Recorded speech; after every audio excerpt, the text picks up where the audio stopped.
Hello guys, Mr. Silk here. So, do you feel down?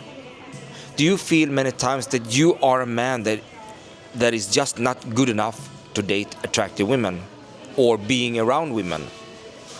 Well, if you say yes, I know exactly how you feel because I've been thinking like that for almost my whole life.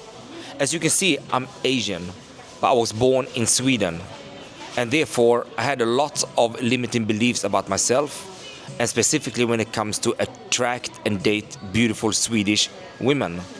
I mean, of course, there were always an issue, I thought. So I imagine something negative going to happen if I'm going to go and approach beautiful Swedish women. And therefore, in some way, I got an artificial negative reinforcement in my head that told me that I'm not good enough as a man in general. So how to overcome that?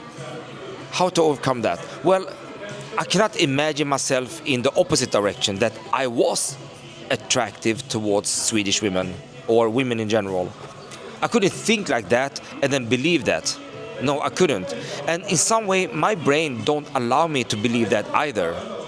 Because the only way the brain could change is if I could see the difference happening, which means that I have to go and talk with beautiful women, and if they liked me genuinely, then after a while the brain could be convinced that, okay, you're not that bad as a man after all, and therefore you are now confident that you are actually quite attractive towards many women.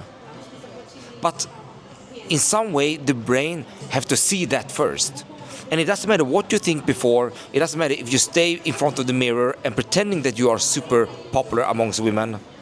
The brain will not be fooled by that, no.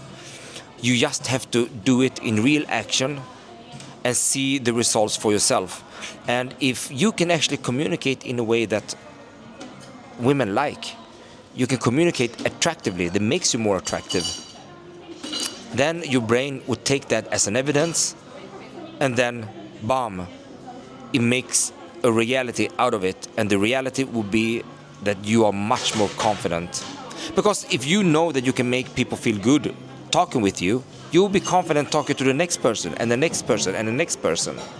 That is something we call positive reinforcement, when we are actually proving to the brain that what you are doing is working, and your way of communicating is going to give a positive action back to you, a positive consequence.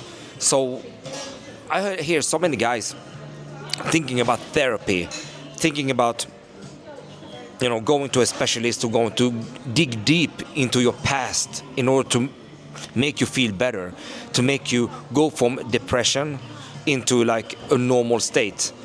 But many times, if you have a strong desire to date and attract women, and you don't have the elements to actually be attractive towards them, and therefore you don't have the confidence to go up to them and talk with them either, it doesn't matter how much therapy you're going to, and they are going to look at your past. How is that going to help if you can't go and get that positive reinforcement?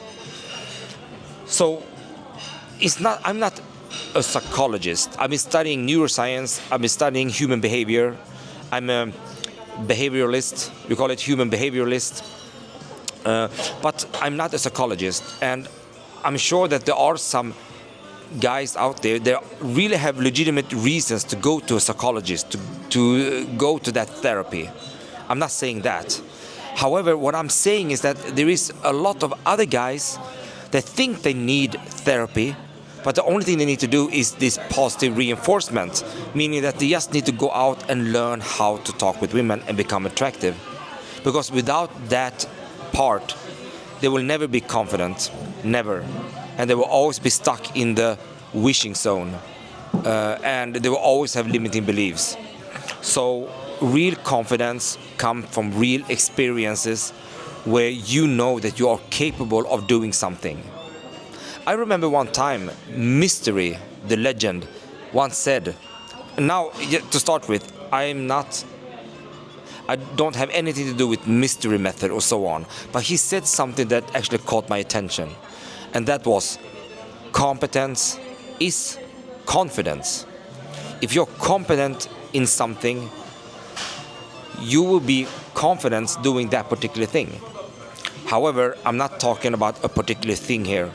I'm talking about a holistic confidence, and you get that by being socially smarter. Anyway, guys, I hope that gives you something to think about again, and I see you in the next video.